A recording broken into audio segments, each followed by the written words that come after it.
यह पाठ मधु कांकरिया द्वारा लिखा एक यात्रा वृत्तांत है, जिसमें लेखिका ने सिक्किम की राजधानी गैंगटॉक और उसके आगे हिमालय की यात्रा का वर्णन किया है, जो शहरों की भागम भाग भरी जिंदगी से दूर है। लेखिका गैंगटॉक को मेहनती बादशाहों का शहर बताती है, क्योंकि वहाँ के सभी लोग बड़े ही मेहनती हैं। वहां तारों से भरे आसमान में लेखिका को सम्मोहन महसूस होता है, जिसमें वह खो जाती है। वह नेपाली युवती द्वारा बताई गई प्रार्थना मेरा सारा जीवन अच्छाइयों को समर्पित हो गाती है। अगले दिन मौसम साफ न होने के कारण लेखिका कंचनजंगा की चोटी तो नहीं देख सकी, परंतु ढेरों खिले फूल देखकर वह खुश हो जाती है। उसी दिन गैंगटॉक से 149 किलोमीटर दूर युमथांग देखने अपनी सह यात्री मणि और गाइड जितेन नार्गे के साथ रवाना होती है। गंगटोक से युमथांग को निकलते ही लेखिका को एक कतार में लगी सफेद सफेद बौद्ध पताकाएं दिखाई देती हैं, जो ध्वज की तरह फहरा रही थी। ये शांति और अहिंसा की प्रतीक थी और उन पताकाओं पर मंत्र लिखे हुए थे। लेखिका के गाइड ने उन्हें बताया कि जब किसी बौद्ध मतावलंबी की मृत्यु होती है तो उसकी आत्मा की शांति के लिए शहर से दूर किसी भी पवित्र स्थान पर 108 श्वेत पताकाएं फहरा दी जाती हैं। इन्हें उतारा नहीं जाता है, ये खुद नष्ट हो जाती हैं। कई बार नए शुभ कार्य की शुरुआत में भी रंगीन पताकाएं फहराई जाती हैं। जितेन ने बताया कि कवि लोंग स्टॉक नामक स्थान पर गाइड फिल्म की शूटिंग भी हुई थी। आगे चलकर मधु जी को एक कुटिया के भीतर घूमता हुआ चक्र दिखाई दिया, जिसे धर्म चक्र या प्रेयर व्हील कहा जाता है। नार्गे ने बताया कि इसे घुमाने से सारे पाप धुल जाते हैं। जैसे जैसे वे लोग ऊंचाई की ओर बढ़ने लगे, वैसे वैसे बाजार, लोग और बस्तियां आंखों से ओझल होने लगी। घाटियों में देखने पर सब कुछ धुंधला दिखाई दे रहा था। 7 सिस्टर्स वाटरफॉल पर जीप रुकती है। सभी लोग वहां की सुंदरता को कैमरे में कैद करने लग जाते हैं। झरने का पानी में लेखिका को ऐसा लग रहा था जैसे वह उनके अंदर की सारी बुराइयां बहा कर ले जा रहा हो। रास्ते में प्राकृतिक दृश्य पल पल अपना रंग ऐसे बदल रहे थे जैसे कोई जादू की छड़ी घुमाकर सब कुछ बदल रहा था।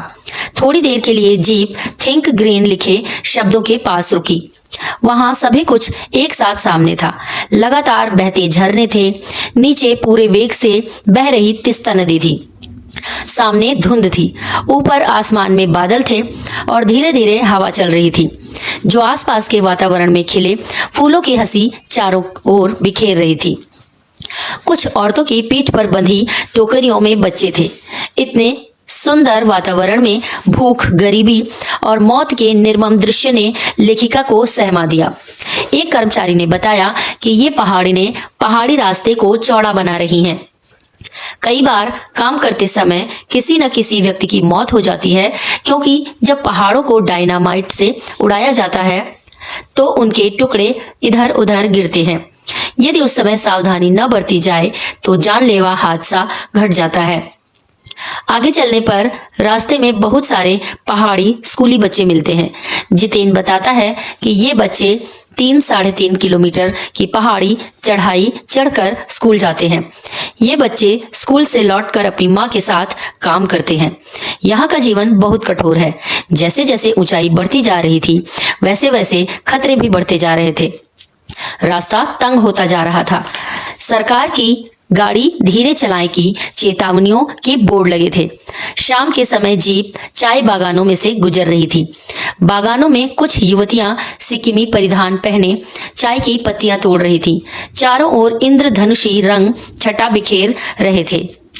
युमथांग पहुंचने से पहले वे लोग लायुंग रुके। लायुंग में लकड़ी से बने छोटे छोटे घर थे। लेखिका सफर की थकान उतारने के लिए तिस्ता नदी के किनारे फैले पत्थरों पर बैठ गई। रात होने पर जितेन के साथ अन्य साथियों ने नाच गाना शुरू किया। लेखिका की सहयात्री मणि ने बहुत सुंदर नृत्य किया। लायोंग में अधिकतर लोगों की जीविका का साधन पहाड़ी आलू, धान की खेती और शराब था। लेखिका को वहां बर्फ देखने की इच्छा थी, परंतु वहां कहीं भी बर्फ नहीं थी। एक स्थानीय योग के अनुसार प्रदूषण के कारण यहाँ स्नोफॉल कम हो गया था। कटाव में बर्फ देखने को मिल सकती है। कटाव को भारत का स्विट्जरलैंड कहा जाता है। मणि, जिसने स्विट्जरलैंड घूमा था, उसने कहा कि यह स्विट्जरलैंड से भी सुंदर है। कटाव को अभी तक टूरिस्ट स्पॉट नहीं बनाया गया था, इसलिए यह अब तक अपने प्राकृतिक स्वरूप में था। लाइंग से कटाव का सफर 2 घंटे का था। कटाव का रास्ता खतरनाक था। जितेन अंदाज से गाड़ी चला रहा था। चारों ओर बर्फ से भरे पहाड़ थे। कटाव पहुंचने पर हल्की हल्की बर्फ पड़ने लगी थी।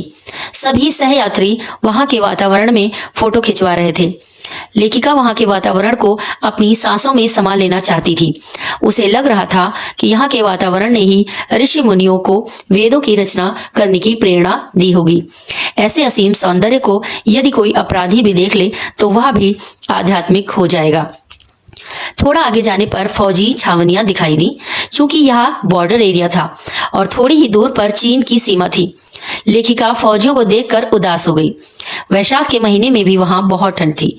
वे लोग पौष और माघ की ठंड में किस तरह रहते होंगे। वहां जाने का रास्ता भी बहुत खतरनाक था।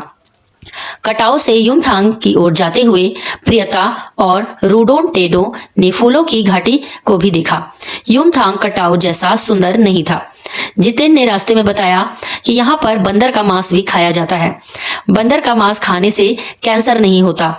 युमथांग वापस आकर उन लोगों को वहां सब फीका फीका लग रहा था।